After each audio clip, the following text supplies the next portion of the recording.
हम लोग last time incline plane पर ब्लॉक का मोशन पढ़ रहे थे। नीचे जा रहा है तो क्या हो रहा है, ऊपर जा रहा है तो क्या हो रहा है, इस बात को कंप्लीट किए थे ना। रफ सरफेस पर incline plane, rough incline plane पर मोशन। एक बात और, अब आ जाओ, तुम लोग से बातचीत करते हुए इसको आगे बढ़ाएं।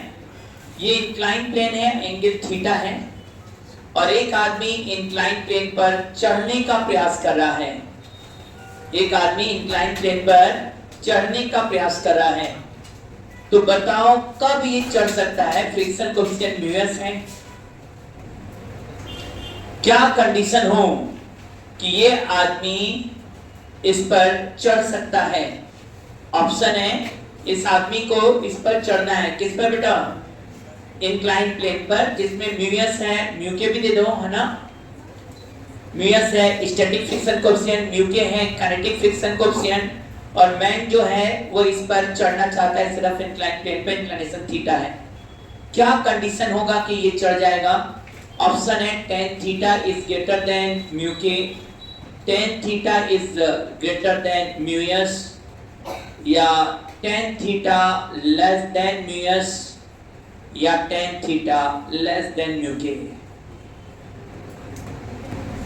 एक आदमी इस पर चढ़ना चाहता है, कोई दौड़ के आगे नहीं चढ़ना है, रेस्ट में है और ये अपना चढ़ने की कोशिश कर रहा है। तो बताओ ये किस कंडीशन में चढ़ सकता है? ऐसे कर दो तो जल्दी से बताओ, इधर फ्रिक्शन किधर लगेगा, इस पर चढ़ने की कोशिश करेगा तो कंफर्म हो ना? वेरी गुड, एकदम सही। हम लोग किसके सहारे चलते हैं बेटा? फ्रिक्शन के सहारे। अब बातें पकड़ लियो, कंसेप्ट क्लियर है तो बेहतर है। जब इसमें कौन चला रहा है बेटा? फ्रिक्शन। तो फ्रिक्शन किधर लगेगा? नीचे नहीं, ऊपर। और क्यों लगेगा समझ रहे हो? हम लोग पैर से क्या लगाएंगे? फोर्स पीछे लगाते हैं। तो ये अर्थ हमको फोर्स किधर देगा? ऐसे देगा बेटा। जब ऐसे देगा तो इसका दो कंपोनेंट होगा, एक प्लेन के अलोंग और एक प्लेन के नॉर्मल। क्या अलोंग वाला इसको ऊपर ले जाएगा कि नहीं? यहाँ तो बड़े अच्छे से हम इसको ऊपर ले जा रहे हैं। ऊपर ले जाएंगे तो क्या कहेंगे? Mu S. याद होगा सब लोग को, तो मैक्सिमम फ्रिक्शन फ्रिक्शन क्यों लिखो? फ्रिक्शन एफ, और एफ किधर लगा? तो mg sin थीटा, तो नीचे ही लगने वाला है। नॉर्मल रिएक्शन फोर्स ऐसे होगा, mg cos थीटा ऐसे होगा। ये सब पॉइंट है सर। इसको जाने के लिए कम से कम फ्रिक्शन फोर्स किधर होना चाहिए? ऊपर बड़ा होना चाहिए। किससे? mg sin थीटा से। हाँ है ना? चाहिए। कौन सा फ्रिक्शन फोर्स होता है जब चढ़ता है? तो स्टैटिक की काइनेटिक? चल रहा है, हाँ चल रहा है, स्लीप नहीं कर रहा है। मूव करना, वॉक करते हैं जब, तो कौन सा फ्रिक्शन लगता है? स्टैटिक, काइनेटिक नहीं। काइनेटिक कब लगेगा? जब हम स्लीप करेंगे। अच्छा, आप सब वर्ड समझने लगे हो? स्लीप करना समझ गए हो क्या? चलना और स्लिप करना अलग है ना, मूव करना और स्लिप करना अलग है। स्लिप में दो कांटेक्ट सरफेस के बीच रिलेटिव वेलोसिटी होना चाहिए। तो इसका मतलब ये हो गया, वेरी गुड। तो इसका मतलब ये हुआ कम से कम ऐसा कंडीशन हो, जनरली फ्रिक्शन को mg sin थीटा से ज्यादा होगा तभी ये ऊपर ले जाएगा। सब लोग समझ में आ रहा है? इस केस में नहीं पूछा जाए मिनिमम कितना म्यू हो कि ऊपर जाए, क्योंकि भाई जान लो कि भाई सबसे मैक्सिमम वैल्यू फ्रिक्शन का क्या हो सकता है? Limiting value. तो ये तो कहना पड़ेगा तुम लोग को भाई कि F जो है म्यूएस mg cos थीटा कम से कम इतना रहे। मेरी बात समझ में आ रहा है ना? कि म्यूएस mg cos थीटा बड़ा हो जाए किससे? म्यूएस n है, ये n का वैल्यू mg cos थीटा मैंने रख दिया है। Mu s n is greater than क्या होना चाहिए? mg sin theta. कम से कम ऐसा हो कि ये mu s mg cos theta mg sin theta से ज्यादा हो। ज्यादा हो तो अच्छा है, कम से कम बराबर हो, सॉरी कम से कम बराबर। या जनरल कंडीशन ये होगा कि जो लिमिटिंग फ्रिक्शन है वो mg sin थीटा से ज्यादा होना चाहिए, क्योंकि लिमिटिंग फ्रिक्शन ऊपर है। जब ये लिमिटिंग फ्रिक्शन ज्यादा होगा तभी इसको ले जा पाएगा। ये का मैक्सिमम वैल्यू क्या होगा? Mu s mg cos theta. कम से कम म्यूएस इतना दो भाई, म्यूएस नहीं बढ़ाते जा रहे, कम से कम इतना दो म्यूएस है कि वो mg sin थीटा से बराबर या ज्यादा हो जाए तो और अच्छा चल जाएगा। कम से कम बराबर हो जाए तो ये आप कर सकते हो कि बराबर लगा दे तो कम से कम, और कंडीशन पूछेगा तो ये कर सकते हो कि जो लिमिटिंग फ्रिक्शन होना चाहिए वो mg sin थीटा से ज्यादा होगा, तभी ये पॉसिबिलिटी के ऊपर चढ़ पाएगा। और यहां से mg cancel, mu s should be greater और लेस देन tan थीटा। इसका मतलब ऊपर चढ़ने के लिए कौन तुम्हारा काम कर रहा है? Friction force. सुनो, मतलब ये समझ में आ गया कि कम से कम लिमिटिंग फ्रिक्शन इतना हो कि वह mg sin थीटा के बराबर, मिनिमम के लिए।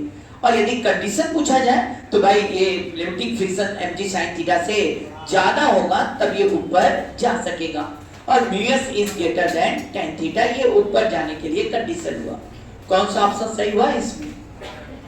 थर्ड ऑप्शन क्या हो गया? सही हो गया। क्लियर हुआ सब लोग को? अच्छा, इसी में ये पूछ सकता है ना कि मैक्सिमम एक्सेलरेशन कितना होगा यदि मैन ऊपर चढ़ रहा है। मैक्सिमम एक्सेलरेशन है, मैन ऊपर चढ़ रहा है, सबसे ज्यादा एक्सेलरेशन यही हो सकता है कि फ्रिक्शन अपना मैक्सिमम वैल्यू लगाए। और ये भी सही बात है कि ये तो कंडीशन होना ही चाहिए कि म्यूएस बड़ा होना चाहिए tan थीटा से। अब तो कर सकते हो ना, थीटा देगा और एक म्यूएस दे दिया, म्यूएस म्यू के दे दिया, और पूछेगा क्या ये आदमी ऊपर चढ़ सकता है कि नहीं। तो चढ़ने के लिए पहले चेक करना कि म्यूएस कम से कम इतना हो कि वो tan थीटा से ज्यादा। इसीलिए बाइक वाइक जो चलाया जाता है उसमें टायर क्या रखा जाता है? रफ कि चिकना रखा जाता है? स्मूथ टायर रख के चला दो।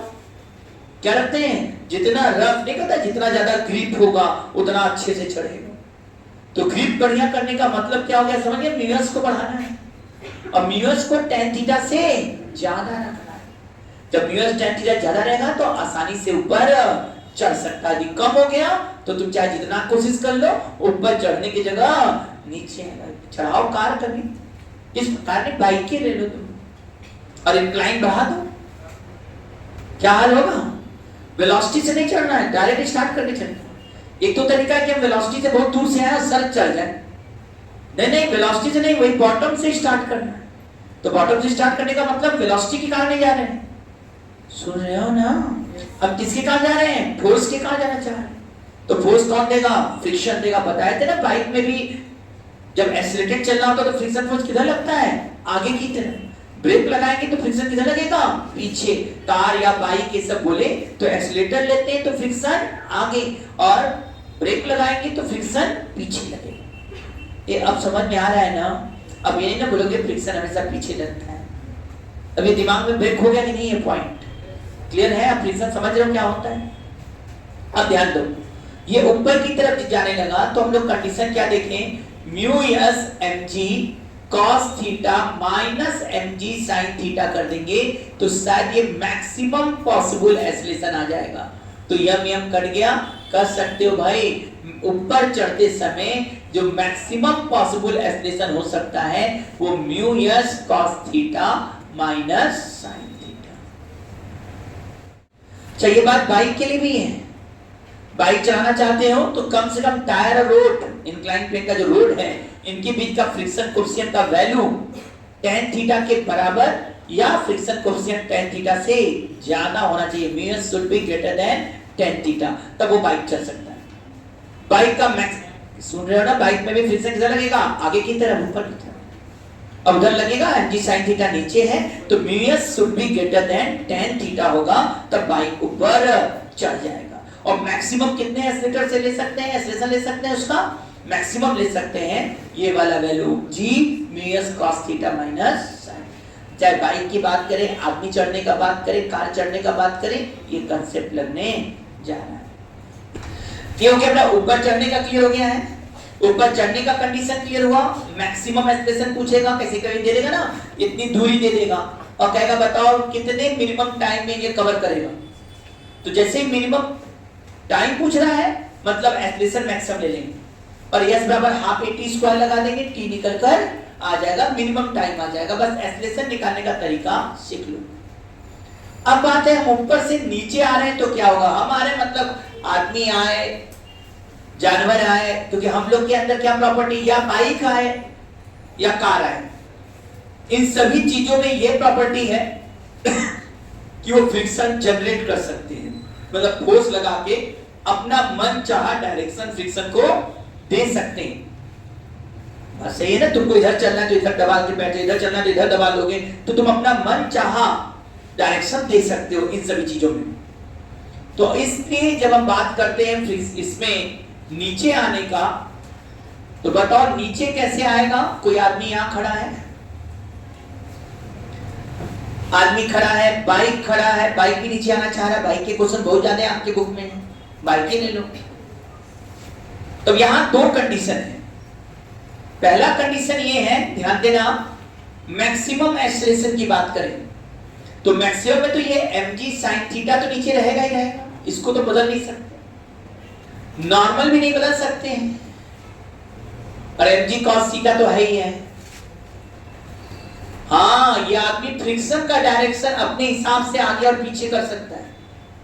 यदि वो फ्रिक्शन आगे चाहता है तो पीछे दबाएगा, और उसको गिरने का डर होगा तो अपने पैर को ऐसे दबा दबा के चलेगा ताकि उसको फ्रिक्शन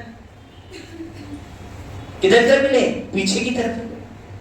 कभी उतरो, सब काम अपने आप, तुम्हारा दिमाग गजब का एक्सपर्ट है, वो काम करता है जो तुमको समझ में नहीं आता है और अपने आप करता है। आप कभी नीचे आओ तो तुम्हारे उतरने का तरीका बदल जाएगा। जमीन पर चलते हो तुम अलग तरह से चलते हो, ऊपर चढ़ते हो तुम अपनी तरह से फोर्स लगाते हो, लगाने लगते हो ऐसे से जोर बिना कहे करते हो। तो ऊपर से नीचे आते हो तो गिरे ना, तुरंत क्या करते हो, ऐसे से दबाते हो पैर। अब कभी कभी छोटे में याद होगा, बचपन में बहुत तेज से दौड़ के नीचे जाते थे। आज जब दौड़ के नीचे जाते थे उसमें क्या कर रहे हो, mg sin थीटा तो नीचे कर ही दिए। पता नहीं बचपन में खेले हो कि नहीं, तो ये खेल शहर में हो ही नहीं सकता, ये गांव में ही हो सकता है। मट्टी मिट्टी वाला जो ऊंचा रहता है, टीला टाइप का बना रहता है, लड़के चढ़ जाते हैं, घोड़ करके दौड़ जाते हैं। आपको याद भी आ रहा है छोटे में, अब तो टीला भी नहीं है, हम जानते हैं। ठीक है, मैं बात टॉपिक पर आ जाए तो सीधा mg sin थीटा ये है, और इधर फ्रिक्शन फोर्स इधर हो जाता है, μs * n हो सकता है। कब? जब मैक्सिमम एक्सेलरेशन चाहते हैं। यदि पूछेगा भाई नीचे आ रहे मैक्सिमम एक्सेलरेशन क्या हो सकता है, तो mg sin थीटा भी नीचे और μs भी नीचे। या कोई कह दे बाइक है, इसका म्यूएस दे दिया है, बताओ मैक्सिमम कितने एक्सेलरेशन से नीचे आए। हाँ, एक्सेलरेशन बहुत ज्यादा तो गिरेगा भाई, है ना, कंट्रोल नहीं कर पाएगा तो गिर भी सकता है, तो वो भी बात सही है। इसीलिए एक्सेलरेटर मत लो, एक्सेलरेटर लोगे तो फ्रिक्शन mg sin थीटा तो खींच ही रहा है और ये भी खींचने लगा तो गिरने का चांस बढ़ जाता है। तो ये थोड़ा सा भी बैलेंस बिगड़ा तो हम गए। सुन रहे हो कि नहीं है? तो ये डर भी तो लगता है आपके ऊपर। तो ये मैक्सिमम एक्सेलरेशन है mg sin theta plus μs mg cos theta equal to ma। यह में अब कट गया, सॉरी, मैक्सिमम एक्सेलरेशन जब डाउनवर्ड आ रहा है तब, तो मैक्सिमम एक्सेलरेशन g बाहर कर दो, sin theta plus μs cos theta, ये मैक्सिमम एक्सेलरेशन है। आज तक हमेशा यही देखते थे, mg sin थीटा नीचे, फ्रिक्शन पीछे। लेकिन जब मैंने बोला जो लोग फ्रिक्शन प्रोड्यूस कर सकते हैं खुद, अब भाई बाइक लेके नीचे आ रहा हो, एक्सीलेटर ले लो, वो अलग है कि गिरोगे, स्पीड नहीं कंट्रोल कर पाएगा, मुंह टूट जाए, वो अलग बात है, लेकिन आ तो सकता ही है। तो ढलान पे एक्सीलेटर लेते हो ना, कहाँ लेते हैं, ढलान पे एक्सीलेटर नहीं लेना है, एक्सीलेटर लेके तो क्या हो जाएगा, एक्सेलरेशन बढ़ने लगेगा, और मैक्सिमम एक्सेलरेशन बता दिया गया। अच्छा, अब आ जाओ, ब्रेक लगाएंगे तो क्या होगा, जैसे ही ब्रेक लगाते हैं फ्रिक्शन फोर्स किसे लगता है बेटा। अब यहां भी दो केसेस की बात करें, मिनिमम एक्सेलरेशन की बात कर रहे हैं तो दो बातें। एक तो ये है कि tan थीटा μs से बड़ा है कि छोटा है। यदि tan थीटा μs से बड़ा हो गया, सुनते ही नहीं, सब समझ रहे हो, कौन बड़ा हो गया, tan थीटा यदि μs से बड़ा हो गया तो ये तय हो गया कि भाई mg sin थीटा किससे बड़ा है, याद होगा ना, mg sin थीटा बड़ा है किससे, μs mg cos थीटा से। कब की बात करें, ब्रेक लगाने की बात करें, एक्सीलेटर लेंगे तब तो बढ़वे करेगा, mg sin थीटा फ्रिक्शन एक ही तरफ हो जाएगा। और mg मैक्सिमम एक्सेलरेशन की बात करें तो खत्म हो गया। अब हम बात करें मिनिमम के लिए, तो मिनिमम करेंगे तो फ्रिक्शन किधर ले जाएंगे, पीछे। तो भाई फ्रिक्शन किधर जाएंगे, पीछे। और जो मैक्सिमम फ्रिक्शन आ सकता है वो μs mg cos थीटा से ज्यादा नहीं आ सकता है, और mg sin थीटा बड़ा है तो मतलब मैक्सिमम फ्रिक्शन देने के बाद भी वो रुकेगा नहीं, और ये किधर जाने लगेगा बेटा, नीचे आएगा, एक्सीलरेटेड आएगा। इसका मतलब कि tan थीटा बड़ा हो गया μs से, तो ये रिटार्डेशन से नीचे आ ही नहीं सकता। आदमी यदि ऊपर खड़ा है और tan थीटा बड़ा हो गया μs से, तो समझ रहे हो mg sin थीटा यदि फ्रिक्शन को हम पीछे लगाते हैं आदमी के केस में, वो इस तरह, या बाइक के केस में ब्रेक लगा दिया तो फ्रिक्शन पीछे लग गया, और mg sin थीटा म्यूएसएन से बड़ा हो गया। तो एकदम साफ है कि इसमें रिटार्डेशन हो ही नहीं सकता, ये हमेशा क्या नीचे आएगा, एक्सीलरेटेड। और बाइक वाला पूरा का पूरा मार दे ब्रेक, तब भी एक्सीलरेशन से ही नीचे आएगा, उसकी वेलोसिटी बढ़ती ही जाएगा, घटेगा नहीं। कब? जब tan थीटा ज्यादा है म्यूएस से। इसीलिए म्यूएस ज्यादा रखना पड़ेगा बाइक में, ताकि ग्रिप बना सके भाई, आगे जाना है तो एक्सीलरेशन भी मैक्सिमम दे सके, और जब ब्रेक लगा रहे हैं तो भरपूर इसको रोक सके, रिटार्डेशन दे सके। यदि tan थीटा बड़ा हो गया म्यूएस से, तब सर हमेशा ये क्या आएगा, एक्सीलरेटेड नीचे आएगा, इसकी वेलोसिटी हमेशा बढ़ेगा ही बढ़ेगा, और उस समय minimum acceleration g sin theta minus mu s cos theta होगा। लेकिन शर्त है tan theta should be greater than mu s.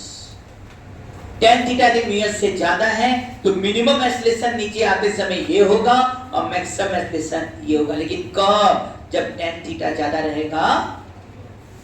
लेकिन यदि म्यूएस ज्यादा हो जाएगा तो सर पीछे का फोर्स ज्यादा। अब हार्ड ब्रेक लगाया तो मतलब हमने पूरा ताकत म्यूएसन पीछे लगाया, कहीं कुछ बोला hard brake applied, it means वो बोल रहा है कि पूरा फ्रिक्शन फोर्स पीछे लगा दिया। और यदि म्यूएस बड़ा है tan थीटा से, तो सर अब वो एक्सीलरेटेड नीचे नहीं जाएगा, रिटार्डेड नीचे जाएगा। और इससे में पूछा जाए मिनिमम एक्सीलरेशन क्या होगा, सर मिनिमम एक्सीलरेशन 0। क्यों 0? क्योंकि म्यूएस ज्यादा है, तो म्यूएस इससे ज्यादा है और स्टैटिक फ्रिक्शन लग रहा है, तो कहीं ना कहीं ऐसा कंडीशन आएगा कि mg sin theta static friction force से क्या हो जाए, बैलेंस हो जाए, एक्सीलरेशन 0 हो जाए। क्योंकि म्यूएसन ज्यादा है, बहुत ज्यादा पूरा म्यूएसन लगा दोगे तो ये एक्सीलरेटेड नहीं बल्कि रिटार्डेड नीचे आ जाएगा। इसका मतलब है ब्रेक पूरा लगा दे, हार्ड ब्रेक, और हम चाहते हो रिटार्डेशन नीचे आए, तो ये तभी संभव होगा जब म्यूएस बड़ा हो tan थीटा से। फिर से बातें, चलो बाइक ही का नाम लेके समझाते हैं।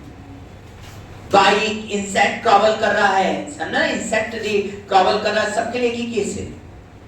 पूछेगा ना इंसेक्ट मैक्सिमम कितने एक्सीलरेशन से नीचे आ सकता है, सर जब मैक्सिमम आना होगा तो फ्रिक्शन फोर्स आगे लगाएगा, और जब मिनिमम लाना होगा तो फ्रिक्शन फोर्स पीछे लगाएगा। अब यदि tan थीटा बड़ा है म्यूएस से, तो सर ये कभी भी अपना स्पीड कम कर ही नहीं पाएगा, बढ़वे करेगा, और minimum acceleration g sin theta minus mu s cos theta होगा। एक्सीलरेशन होगा ही होगा, मिनिमम इतना, मैक्सिमम इतना।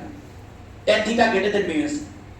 tan थीटा यदि म्यूएस बड़ा हो गया tan थीटा से, म्यूएस बड़ा है tan थीटा से, तो सर लिमिटिंग फ्रिक्शन का वैल्यू mg sin थीटा से ज्यादा है। इसका मतलब ये रिटार्डेशन लग जाएगा, ये हार्ड ब्रेक लगाएंगे तो पूरा रिटार्ड करेगा। हाँ, मैक्सिमम रिटार्डेशन पूछेगा तो हम कहेंगे कि mu s mg cos theta minus mg sin theta equal to ma, और यम यम कट गया, ये मैक्सिमम रिटार्डेशन आ जाएगा। ये क्या है बेटा, मैक्सिमम रिटार्डेशन आ गया। कब? जब म्यूएस बड़ा होगा tan थीटा से, तो मैक्सिमम रिटार्डेशन ही। और मिनिमम एक्सीलरेशन बोलेंगे सर 0। जो 0 भाई एक्सीलरेशन की बात कर रहे हो, तो भाई हम ये कर सकते हैं कि वो कांस्टेंट वेलोसिटी से नीचे जाए, mg sin थीटा किससे बैलेंस हो जाए बेटा, स्टैटिक वैल्यू ऑफ फ्रिक्शन। तो स्टैटिक वैल्यू तो 0 से लेकर म्यूएसन तक वैरी कर सकता है। अब म्यूएसन का वैल्यू mg sin थीटा से ज्यादा है, तो इसका मतलब है कि म्यूएसन वैल्यू बहुत ज्यादा है, तो इसका मतलब है वो mg sin थीटा के बराबर भी कहीं ना कहीं आएगा। और जिस समय mg sin थीटा के बराबर आएगा फ्रिक्शन, उसी समय वो उसको बैलेंस कर लेगा, और उस समय एक्सीलरेशन मिनिमम क्या होगा, 0। हाँ, उसके बाद यदि आप बढ़ाते जा रहे हो भाई फ्रिक्शन फोर्स, तो वह कर सकते हो रिटार्डेशन शुरू हो, और मैक्सिमम रिटार्डेशन जो हो सकता है वो इतना हो सकता है। अच्छा, अब बताइए, क्या ब्रेक लगाने पर, इंक्लाइन पे से नीचे उतर रहे हैं, क्या ब्रेक लगाने पर हमेशा बाइक का स्पीड घटेगा ही घटेगा? किस पर डिपेंड करेगा, किस पर डिपेंड करेगा, tan थीटा पर। अरे tan थीटा ग्रेटर नहीं, tan theta greater than mu s हो गया तो बाइक का स्पीड नहीं घट सकता। हाँ, एक्सीलरेशन कम हो सकता है, लेकिन स्पीड तो बढ़ेगा ही बढ़ेगा। कब ब्रेक काम करेगा, कब स्पीड घटा सकता है, जब म्यूएस बड़ा हो, किससे बेटा, इसीलिए जब टेन थीटा बहुत ज्यादा होने लगता है, स्लोप ज्यादा होने लगता है, तो हम लोग क्या होते हैं भाई, नीचे आते हैं, ब्रेक भी मार देंगे तो भी ढलान पर हम रुक नहीं पाते, क्योंकि वेलोसिटी तो बढ़ेगा। हाँ ये हो सकता है वेलोसिटी बढ़ेगा, थोड़ा सा रेट कम होगा, लेकिन वेलोसिटी बढ़ेगा तो है, और बढ़ेगा तो तेज जाए। चढ़ने का ज्यादा टफ नहीं है, चढ़ने का तो एक ही बात बस कंसेप्ट है कि हम ऊपर तभी चढ़ सकते हैं जब म्यूएसन mg sin थीटा से बड़ा हो, मतलब mu s should be greater than tan theta, यदि उससे कम है तो हम ऊपर चढ़ ही नहीं सकते। सुन रहे हैं, आ रहा है कि नहीं समझ में? और ऊपर से नीचे आने के लिए, हाँ नीचे आने में तुम्हारे मन मुताबिक है, फ्रिक्शन आगे भी कर सकते हो, और यदि tan थीटा का वैल्यू म्यूएस से ज्यादा है, क्या चीज ज्यादा है, tan थीटा यदि म्यूएस से ज्यादा है, तब तो भाई आप क्या होगा, नीचे आना तय। और यदि आप मैक्सिमम एक्सटेंशन कहेंगे तो g sin theta plus mu s cos theta, तो हर केस में है। लेकिन मिनिमम एक्सटेंशन कहेंगे तो g sin theta minus mu s cos theta. लेकिन हाँ जब tan थीटा कम है, म्यूएस ज्यादा है, तब हम ब्रेक लगा के रिटार्डेशन प्रोड्यूस कर सकते हैं, और मैक्सिमम रिटार्डेशन ये हो जाएगा, और उस समय मिनिमम एक्सेलरेशन 0 हो सकता है। तो उस समय 0 से लेकर यहां तक एक्सेलरेशन हो सकता है, कब, जब म्यूएस tan थीटा से बड़ा है। और मैक्सिमम रिटार्डेशन बोलेंगे, पूरा ब्रेक लगा दिए तो ये मैक्सिमम रिटार्डेशन हो गया। कर लोगे ना? अब क्या आदमी का चढ़ने वाला केस क्लियर हो गया सब लोगों को? हाँ, क्योंकि हम लोग को बार बार आदत होता रहा ब्लॉक का केस। ब्लॉक में क्या होता रहा, हम लोग यहाँ नीचे रखते थे और रट के बैठे रहते, वेलोसिटी ऊपर दिया, फ्रिक्शन किधर लगेगा, वेलोसिटी था इसलिए फ्रिक्शन नीचे, वहां तो काइनेटिक फ्रिक्शन लगेगा। लेकिन जब आदमी चढ़ता है, बाइक चलता है, तो वहां किसका रोल होता है, स्टैटिक। और कब चढ़ेगा ऊपर बेटा, जब फ्रिक्शन सफिशिएंट हो तभी उसको चढ़ा पाएगा। क्या थ्योरी क्लियर है? अब कोई फ्रिक्शन में डाउट? पहले फ्रिक्शन के बारे में अच्छे से जान रहे थे ना? पहले दिन का लेक्चर में क्या बोल रहे थे, मोशन का अपोज कर रहा है, फ्रिक्शन समझे नहीं रहे थे क्या हो रहा है, स्टैटिक क्या काइनेटिक क्या। चल रहा था तो उसमें काइनेटिक लगा रहे थे, तो चलना और स्लिपिंग में अंतर ही नहीं पता था। मूव करना और स्लिपिंग में अंतर है। इसके लिए आदमी के लिए करने में, ब्लॉक के लिए नहीं। यदि ब्लॉक फिक्स सरफेस पर है तब नहीं। चले अब बेटा आ जाओ हल्के क्वेश्चन। अब वर्टिकल वॉल पर आ गए। किस पर आ गए? उस पर क्वेश्चन नहीं दे रहे, लग जाएगा ना उस पर क्वेश्चन। अब क्वेश्चन क्या बनेगा, इतने वेलोसिटी से चल रहा है, हार्ड ब्रेक अप्लाई कर दिया, म्यूएस दे देंगे। सुनो, अब यदि म्यूएस tan थीटा से ज्यादा है तो भाई तो समझ के रिटार्डेशन आ जाएगा। तो v स्क्वायर बराबर u स्क्वायर माइनस 2as, यहां जाकर स्पीड क्या होगा उसका। और यदि इसका क्या होगा बेटा, यदि सुनो ना, म्यूएस बड़ा है ये जगह म्यूएस छोटा है, tan थीटा ज्यादा है, तो v स्क्वायर बराबर u स्क्वायर प्लस 2as लगेगा। जब वो बॉटम पर पहुंचेगा तो उसका स्पीड कितना है, ये सब कहानी बनेगा। मेन एक्सप्रेशन निकालने आ गया, फिर स्ट्रेट लाइन इक्वेशन लिखकर जोड़ लो। ये वर्टिकल वॉल है और इस पर फोर्स नॉर्मली लगा रहे हैं ब्लॉक पर। क्या इस समय बता सकते हो ब्लॉक स्लिप करेगा या नहीं करेगा? ब्लॉक स्लिप कंफर्म है? क्यों स्लिप नहीं किया? फ्रिक्शन ज्यादा है mg से, एकदम सही है। यह डायग्राम दिख रहा है सब लोग को? ये इधर 200 न्यूटन लगाया तो इस पर नॉर्मल रिएक्शन फोर्स इधर आ गया है। क्या ये नॉर्मल रिएक्शन फोर्स का वैल्यू 200 के बराबर हो गया कि नहीं भाई? क्योंकि इधर आपने 200 लगाया, नॉर्मल इधर लगाया, तो नॉर्मल रिएक्शन फोर्स कितना हो गया? 200। और ये कितना है? सरफेस के पैरेलल कौन सा फोर्स है? 80। क्या सरफेस के पैरेलल 80 इसको नीचे खींच रहा है कि नहीं? n का वैल्यू 200 है कि नहीं? क्योंकि इधर तो जा नहीं रहा, तो n का वैल्यू 200 हो गया। सरफेस के पैरेलल कौन काम कर रहा है इस बार? mg पूरा का पूरा सरफेस के पैरेलल है। अब देखना होगा कि लिमिटिंग फ्रिक्शन कितना है, ये स्लिप करेगा कि नहीं। लिमिटिंग के लिए म्यूएसन का काम करेंगे। म्यूएस कितना आ गया? 0.5 और n कितना है? 200। क्या ये 100 न्यूटन आया कि नहीं? तो इसका मतलब है लिमिटिंग फ्रिक्शन 100 हो गया और सरफेस के पैरेलल फोर्स कितना है? 80। तो सर ब्लॉक स्लिप नहीं करेगा। अच्छा, ब्लॉक स्लिप नहीं किया तो फ्रिक्शन फोर्स कितना है? कितना है? जब स्लिप नहीं करा मतलब फ्रिक्शन फोर्स को बैलेंस कर लिया है। क्योंकि इस वैल्यू 100 तक जा सकता है, तो 80 वाले को तो आराम से वो क्या कर लेगा, बैलेंस। इसलिए यहां पर फ्रिक्शन फोर्स का वैल्यू कितना आ रहा है, 80 न्यूटन। इसके से पूछा जाए how much force exerted by the surface on the block, तो अभी भी जो वर्टिकल वॉल ब्लॉक पर जो करेगा वो दो फोर्स देगा, एन और फ्रिक्शन। तो under root n square plus friction का स्क्वायर निकल जाएगा कि नहीं बेटा सब चीज।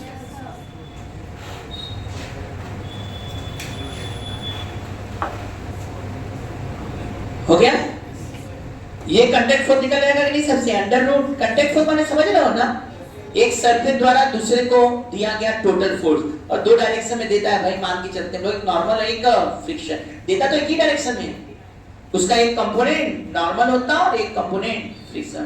तो हम लोग कंपोनेंट निकाल कर टोटल निकाल लेते हैं। हो गया, ये खत्म कर रहे हैं। एन का वैल्यू हो गया 200 का स्क्वायर, और फ्रिक्शन फोर्स कितना हो गया बेटा, कितना है, 80 का स्क्वायर। अगला क्वेश्चन दे लगाओगे, ध्यान देना, ये 6 kg है, यहां पर फोर्स दे दिया मैंने 100 न्यूटन,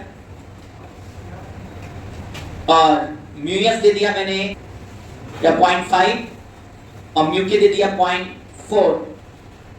आपको निकालना है एक्सेलरेशन और कांटेक्ट फोर्स, मतलब वर्टिकल वॉल द्वारा ब्लॉक पर कितना फोर्स लगाया गया, पहला क्वेश्चन। दूसरा क्वेश्चन, ये कितने का ब्लॉक दे देंगे, नहीं 5 kg का ब्लॉक है, या 200 दे दो, और म्यूएस 0.6 और म्यू के 0.5। इसमें भी एक्सेलरेशन और कांटेक्ट फोर्स निकालने में सब निकालना पड़ेगा, फ्रिक्शन भी निकालना ही पड़ेगा कांटेक्ट फोर्स निकालने में। दो क्वेश्चन हो गया। तीसरा क्वेश्चन, 4 kg का ब्लॉक है, फोर्स एफ दे रहे हैं हम लोग, एंगल 37 डिग्री पर, म्यूएस है 0.5, म्यू के है 0.4। क्वेश्चन लिखिएगा इसका, find the minimum and maximum force F for which block does not slip. F का मिनिमम और मैक्सिमम वैल्यू क्या हो कि ब्लॉक स्लिप न करे। A few minutes later. चलो, ये 100 हो गया, क्या इधर की तरफ 60 लग रहा है कि नहीं, जल्दी बताओ। क्या इधर की तरफ फ्रिक्शन लगेगा, चेक करना पड़ेगा ना। क्या चेक करेंगे कि यह जो सरफेस के पैरेलल फोर्स कितना हो गया, 60, और लिमिटिंग वैल्यू ऑफ फ्रिक्शन देखना है, तो एन का काम कौन करेगा बेटा, 100 ना। जब म्यूएशन किया तो कितना आ गया, 50, मतलब फ्रिक्शन का मैक्सिमम वैल्यू 50 हो सकता है, जबकि नीचे की तरफ खींचने वाला फोर्स कितना है, 60। क्या ये ब्लॉक को रोकने में सक्षम है, ये ब्लॉक स्लिप करना तय, और स्लिप करेगा तो कौन सा फ्रिक्शन लगेगा, म्यू के एन लग जाएगा। तो 0.4 इंटू एन कितना कर दिया, 100। क्या ये 40 आया कि नहीं। कितने लोग काइनेटिक फ्रिक्शन यहाँ पर 40 न्यूटन अप्लाई किए थे, हाथ उठाएंगे। वेरी गुड, अब धीरे बातें समझ में आ रही है। अब बताइए 40 लगा, 60 नीचे और 40 ऊपर है, तो क्या नेट कितने एक्सेलरेशन से ये नीचे जाने वाला है बेटा, 60 माइनस 40 क्या 20 हो जाएगा कि नहीं। क्या 20 इक्वल टू 6, ए का value 10/3 metre per second square आया है। अब क्या हमारे स्टूडेंट कांटेक्ट फोर्स निकालें, कांटेक्ट फोर्स। क्या contact force under root n square plus f square है कि नहीं। यहाँ एन का वैल्यू 100, एफ का वैल्यू, तो 100 का स्क्वायर प्लस 40 का स्क्वायर करिए, ये कितना आएगा, 20 रूट 29। मान ले रहे तुम लोग का बात, माने कि नहीं, मानना पड़ेगा, 20 रूट 29। चलो बेटा, इस वाले को किए हो, सरफेस के पैरेलल कितना फोर्स है, 50 है।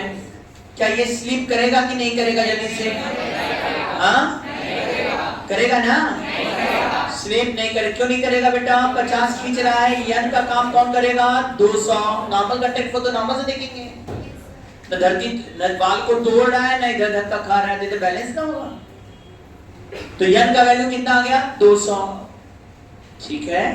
फ्रिक्शन का लिमिटिंग वैल्यू 200 into 0.6 120, जबकि नीचे की तरफ फोर्स 85 चाहिए, आराम से बैलेंस करेगा। और यहाँ पर फ्रिक्शन फोर्स कितना रहेगा 50 न्यूटन ही रहेगा। और एक्सेलरेशन क्या हो जाएगा इस केस में 0। आ रहा है सबको? एक्सेलरेशन कितना हो गया इस केस में 0। अब जल्दी से मैं straight line contact friction force तो समझ गया होंगे कितना हो गया 50 रह गया। कांटेक्ट फोर्स क्या होगा √200 का स्क्वायर n स्क्वायर प्लस 50 का स्क्वायर। निसंदेह 50 कॉमन होगा, √4 का स्क्वायर 16 प्लस 1। क्या 50 √17 न्यूटन आया कि नहीं? yes, sir। चले हम लोग इधर कंपोनेंट तोड़ने आता है सब लोग को? yes, इधर क्या आएगा 0.8F और इधर आ जाएगा 0.6F और इधर mg हो गया 40। पूछ रहा है क्या मिनिमम फोर्स देगी ये स्लिप ना करे, n का वैल्यू भी बना दो। एक बात तो साफ हो गया कि यहाँ n जो है वो 0.8F के बराबर होगा हमेशा। दूसरा बात हो गया कि सर ये 0.6 या F बहुत छोटा रहेगा तो ये ब्लॉक किधर जाने का प्रयास करेगा, नीचे जाने पड़ेगा। कब? यदि 0.6F का वैल्यू 0.6F 40 से छोटा है, 40 बड़ा है 0.6F से, तब तक ये नीचे जाएगा। और जब नीचे जाएगा तो इसको रोकने का काम करना होगा, तो फ्रिक्शन किधर रोकने का काम करेगा, ऊपर की तरफ। कम से कम कितना चाहिए ऊपर के लिए, हमको यहाँ लगा देना पड़ेगा लिमिटिंग फ्रिक्शन। चल लिमिटिंग फ्रिक्शन क्या हो सकता है इस केस में? इस समय जब लिमिटिंग फ्रिक्शन हो सकता है वो 0.5 into n है 0.8F, तो 0.8F into 0.5 क्या ये 0.4F हो जाएगा कि नहीं? सुनो समझ में आ रहा है? ये लगा दिया मैंने पूरा फ्रिक्शन, लिमिटिंग वैल्यू लग गया है क्योंकि इस बार F में n भी काम कर रहा है। सर यदि हम चाहते पूरा फ्रिक्शन लगा दें यहाँ, तब ये निकल जाएगा मिनिमम कितने पे ये रुक सकता है, बोलो। तो अब ऊपर पूरा फ्रिक्शन लगा दिए तो 0.4F प्लस 0.6F क्या ऊपर की तरफ हुआ कि नहीं? और नीचे की तरफ केवल बोलिए F का वैल्यू आ गया, ये मिनिमम F आया बेटा नीचे जाने से रोकने के लिए, और यहाँ पूरा फ्रिक्शन लगा दिया रोकने के लिए, है ना? मिनिमम से मिनिमम F आया, जोड़ दो 1 आ गया, F इक्वल टू कितना आ गया 40 न्यूटन। कम से कम कितना चाहिए 40 न्यूटन देंगे तो ब्लॉक स्लिप होने से रुक जाएगा। अब F का वैल्यू तुम बढ़ाने लगे, जब बहुत ज्यादा बढ़ाएंगे तो 0.6F 40 से भी तो ज्यादा हो सकता है, और 0.6F 40 से ज्यादा, तो ये किधर स्लिप करने का प्रयास करेगा? ऊपर की तरफ। जब ये ऊपर की तरफ स्लिप करने का प्रयास करेगा तो फ्रिक्शन ऊपर नहीं, अब फ्रिक्शन नीचे लगेगा। बड़े आराम से फ्रिक्शन फोर्स नीचे बनाएंगे। कितना होगा भाई? मैक्सिमम लगा दो, तो ऊपर जाने से रोकना है। ऊपर जैसे जैसे फोर्स बढ़ता जाएगा फ्रिक्शन फोर्स का वैल्यू बढ़ता जाएगा। तुम चाहते हो स्लिप ना करें तो पूरा फ्रिक्शन फोर्स लगा दें, तो 0.8F into 0.5 क्या ये 0.4F होगा कि नहीं? अब ऊपर नहीं जाने देना चाहते हैं तो कहेंगे 0.6F जो होना चाहिए वो 0.4F प्लस 40 के बराबर, इसको इधर फेंकेंगे 0.2F हो जाएगा, ये 40 हो जाएगा। F का वैल्यू 40/0.2, पॉइंट हटाओगे यहां आ जाएगा, 2 से काटोगे 200।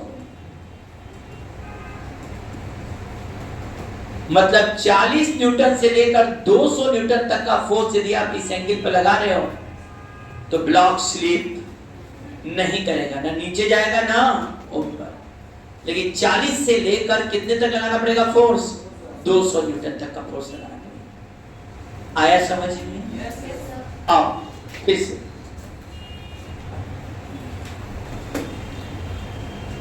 इस बार कितना दे? 5 kg। 5 kg। ये कितना दे बेटा? 100 न्यूटन। अच्छा ये कितना दे दे 53। चलो तुम ही लोग बोले सब कुछ। और यहाँ म्यूएस 0.6 म्यू के आपको निकालना है एक्सीलरेशन, फ्रिक्शन फोर्स और कंटैक्ट फोर्स। तो पहला क्वेश्चन है। दूसरा क्वेश्चन ऐसा है कि ब्लॉक है, इसका मास 4 kg और यहां तुम लोग के कहने पर फोर्स लगा दिया मैंने 100 न्यूटन। इसका म्यूएस 0.45 और म्यू के 0.4 है। अच्छा बताओ ये ब्लॉक स्लिप करेगा कि नहीं? क्यों नहीं किया? 40 नीचे की तरफ है और 100 इधर यन इधर, तो यन का वैल्यू 100 हुआ ना, और ये 0.45 से मल्टीप्लाई किया तो 45 आया कि नहीं? अब फ्रिक्शन फोर्स का मैक्सिमम वैल्यू कितना हो रहा है? 45, जबकि नीचे की तरफ फोर्स खींच रहा है कितना? 40। तो मैक्सिमम फोर्स 45 है, नीचे की तरफ फोर्स कितना लग रहा है? 40। इसका ब्लॉक स्लिप नहीं, क्योंकि फ्रिक्शन इसको स्लिप होने देगा ही नहीं, क्योंकि इसका ताकत 45 न्यूटन तक का है। जब नहीं स्लिप करेगा तो फ्रिक्शन फोर्स कितने के बराबर है इस केस में? 40 की। लेकिन ब्लॉक स्लिप नहीं कर रहा है। लेकिन मेरा क्वेश्चन आगे है, अरे ये तो केवल बताना था कि हाँ ये चीज बेसिक याद है कि नहीं। इस केस में पूछे तो फ्रिक्शन फोर्स कितने के बराबर है? 40 के बराबर, नॉर्मल कंटेंट फोर्स 100 के बराबर। अब क्वेश्चन लिखिएगा, a 30 Newton force is applied horizontally and parallel to the vertical wall on block। Block पर हॉरिजॉन्टली लगाया और वर्टिकल वॉल के पैरेलल 30 न्यूटन का फोर्स लगाया। Find the acceleration and friction force. Contact भी निकाल लेना। A few minutes later. आइए सिखाएं। ये इधर कंप्लीट तोड़ो पहले। 100 cos 53 किया सबने? कितना आया बेटा इधर? 60 और इधर? Very good. इसका मतलब इधर की तरफ लगने वाला फोर्स कितना आया बेटा? 60 न्यूटन। और इधर लग रहा है कितना बेटा? mg 50 नीचे लगेगा। सॉरी थोड़ा अच्छा बनाया नहीं, डायग्राम थोड़ा अच्छा कर लो। चलो ये कितना था हम लोग के पास? 100 है ना, 100 है ना। इधर आया 60 और इधर कितना आ गया बेटा? 80 न्यूटन। और इधर mg 50 है। अब बताओ ये ब्लॉक किधर जाने का प्रयास करेगा? अभी क्या होगा वाला बात है। किधर जाने का प्रयास करेगा, ऊपर या नीचे? क्योंकि इधर 80 है और ये नॉर्मल रिएक्शन फोर्स भी है। नॉर्मल रिएक्शन फोर्स तो 60 के बराबर ये फिक्स हो गया, 60 न्यूटन। हाँ है ना। अब ऊपर कितना है? 80, नीचे कितना है? 50। अच्छा बताओ कितने फोर्स से ये ऊपर जाने का प्रयास करेगा? 80 में से 50 घटाओ, कितना आ गया? 30। क्या ये 30 न्यूटन से ऊपर जाने का प्रयास कर रहा है कि नहीं? Very good. कितने से ऊपर जाने का प्रयास कर रहा है? 30 से। अब यहाँ फ्रिक्शन का लिमिटिंग वैल्यू कितना आएगा? फ्रिक्शन का लिमिटिंग वैल्यू 36। क्यों? 60 इधर, 0.6 इधर, कितना आ गया? 36। क्या ये ब्लॉक ऊपर जा पाएगा या नहीं? क्यों नहीं गया? क्योंकि जो नेट फोर्स सरफेस के पहले 30 है उससे ज्यादा लिमिटिंग फ्रिक्शन है। इसका ब्लॉक ऊपर नहीं जाएगा। ब्लॉक ऊपर नहीं गया तो एक्सीलरेशन तो 0 और फ्रिक्शन फोर्स कितना होगा? नीचे की तरफ, और ये वैल्यू 30 न्यूटन के बराबर। अब पूछ रहा है कितना सरफेस ने ब्लॉक को दिया? कंटैक्ट फोर्स पूछ रहा है। 30 का स्क्वायर प्लस 60 का स्क्वायर, कोई दो राय नहीं, सही है। 30√5 न्यूटन आया था। सही से बोलो सब लोग। क्या हुआ यहाँ? थोड़ा सा टेक्निकल ऐसे ही ध्यान दीजिएगा। एंगल पर जब देता है कहीं भी क्वेश्चन, चाहे तो इसमें भी दे रहे थे तो घबरा रहा था, तो देते इसमें तो चालाकी करना, इसमें दो तरफा चालाकी देने पड़ रहा है। तो ये जमीन पर था तो चलो आगे ही जाने की बात थी, यहाँ नीचे भी जा सकता था और ऊपर भी ध्यान देना है, क्योंकि 50 इधर 80 इधर। तो नेट कितना आ गया? 30 से किधर जाने का प्रयास कर रहा है? ऊपर। तो फ्रिक्शन इसको रोकने के लिए किधर नहीं था? नीचे की तरफ। लिमिटिंग वैल्यू कितना था? 36। तो ये जाने भी नहीं देगा और ये 30 लगाएगा नीचे की तरफ। एक्सीलरेशन 0 हो गया, फ्रिक्शन फोर्स 30 नीचे की तरफ। आया? ये क्वेश्चन से जब तुम लोग निकले बाहर तो इधर वाला क्वेश्चन तुम्हें परेशान करके रख दिया, क्योंकि जो फिगर दिया था इसमें तो ब्लॉक नहीं चल रहा था, एक्सेलरेशन 0 था। लेकिन जो 30 न्यूटन फोर्स हमने लैंग्वेज में दिया था हॉरिजॉन्टल और वर्टिकल वॉल के पैरेलल, ये तुम लोगों को समझ में नहीं आता, लगे कैसे? आया? कितनी बार बोले कि वॉल कोई लाइन नहीं होता, वॉल ऐसे होता है, ऐसे 3D सोचो, हॉरिजॉन्टल भी और वर्टिकल वॉल के पैरेलल भी। लो भाई ये वर्टिकल वॉल है, ये हॉरिजॉन्टल भी है और वॉल के पैरेलल भी है। देखो हॉरिजॉन्टल माने तो ये सब हॉरिजॉन्टल है, और वॉल के पैरेलल भी, मतलब फोर्स ऐसे लगाया गया है। कुछ बुद्धि चला? यदि हम फ्रंट व्यू देखें, ये तुम लोग क्या देख रहे हैं? फ्रंट नहीं देख रहे, किधर देख रहे हैं? साइड व्यू देख रहे हैं। फ्रंट माने ऐसे देख रहे हैं, तो कैसा, यदि इसको हम लोग सामने से देखें तो शायद ऐसे हो गया। चलिए इसको ऐसे रखे हैं, ठीक है? कैसे फोर्स लगा? सही, ये 100 न्यूटन है, 100 न्यूटन वाला ऐसे लगा नॉर्मल, ये वर्टिकल वाला है नॉर्मल 100 न्यूटन लगा, और हॉरिजॉन्टल और वॉल के पैरेलल, क्या ये फोर्स हॉरिजॉन्टल भी और वॉल के पैरेलल है कि नहीं? मतलब शायद ऐसे बताना चाहते हैं कि आप ऐसे देखिए, ये मान लीजिए हम लोग पूरा वॉल मान लें, हाँ, इस पर ब्लॉक है, एकदम फ्रंट ऐसे देख रहे हैं, तो 100 न्यूटन ऐसे लगा, अरे, और नीचे की तरफ क्या होगा? 40, और इधर से कितना हो गया? 30। ऐसे भी दे सकते हैं, ऐसे भी दे सकते हैं, हॉरिजॉन्टल वॉल के पैरेलल। जो लोग लगा रहे थे ऐसे, तो ये वॉल के नॉर्मल हो गए, हॉरिजॉन्टल तो है, और जो लोग ऐसे लगाए वो लोग समझ रहे होंगे वर्टिकल हो गया, हॉरिजॉन्टल ही नहीं है। हॉरिजॉन्टल भी और वॉल के पैरेलल हो, ऐसे ही संभव है। अब ये वॉल है, देखो ये हॉरिजॉन्टल भी है, वॉल के पैरेलल भी, और 40 नीचे, और फोर्स यह ऐसे है ना 100 न्यूटन। अब बताओ नेट कितना फोर्स लग रहा है इधर की तरफ? 50। 30 इधर है, 40 इधर है, सरफेस के पैरेलल, तो इधर लगने वाला फोर्स कितना हो गया? 50। सरफेस के पैरेलल नेट फोर्स देखेंगे ना, याद करो फ्रिक्शन फोर्स पढ़ाते समय आईजेके में भी हमने फोर्स दिया था। तो जब कहा था एक्स वाई प्लेन के पैरेलल है, तो आई भी लिए थे और जे लेके रिजल्टेंट ले रहे थे। आईजेके में दिए थे कि नहीं फोर्स? हाँ, जब एक ब्लॉक था। अब आइए, अब तो क्लियर हुआ। 30 इधर लगा, 40 इधर, तो नेट फोर्स 50 सरफेस के पैरेलल इधर है, और यन का वैल्यू कितना है? 100। फ्रिक्शन का लिमिटिंग वैल्यू कितना हो गया? 100 इंटू 0.45, 45 न्यूटन। सर लिमिटिंग 45 है, और फोर्स सरफेस के पैरेलल कितना है? 50 है। क्या ब्लॉक रुका रहेगा या चल देगा? चल देगा। कौन सा फ्रिक्शन काम करेगा? काइनेटिक करेगा। यन का वैल्यू कितना हो गया? 100। म्यू के कितना हो गया? 0.4। 100 इंटू 0.4 कितना आ गया? 40।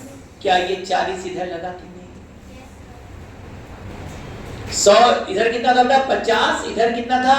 40। एक्सेलरेशन पूछे थे भाई, तो अब क्या लिखोगे? 50 माइनस 40 इक्वल टू 4a। क्या 10 इक्वल टू 4a हो गया? a बराबर 5/2, मतलब 2.5 मीटर पर सेकेंड स्क्वायर। अब बताइए फ्रिक्शन फोर्स भी आ गया, ये भी आ गया, कंटेंट फोर्स निकल जाएगा। फ्रिक्शन आ गया 40 √40 का स्क्वायर प्लस यन का स्क्वायर। यन तो यहां से दिख ही रहा है 100। दोनों तरफ का फिगर हमको बनाना पड़ रहा है। ये था साइड व्यू में दिख रहा है, और ये क्या है बेटा? Front view. ऐसे है, फोर्स ऐसे लग रहा है। 100 इससे लगा, यन इधर आ गया। 40 ऐसे लग रहा है, फिक्स ये लगा है 30 इधर। ये हॉरिजॉन्टल भी है, वॉल के पैरेलल भी है। 30 इधर, 40 इधर, नेट 50 सरफेस के पैरेलल आ रहा है, और फ्रिक्शन फोर्स का मैक्सिमम वैल्यू 45 है, स्लिप कर जाएगा। काइनेटिक फ्रिक्शन लगेगा 40 होगा, इधर 50 इधर 40, 10 आया। 10 इक्वल टू 5a किया, a का वैल्यू 5/2, 2.5 मीटर पर सेकंड।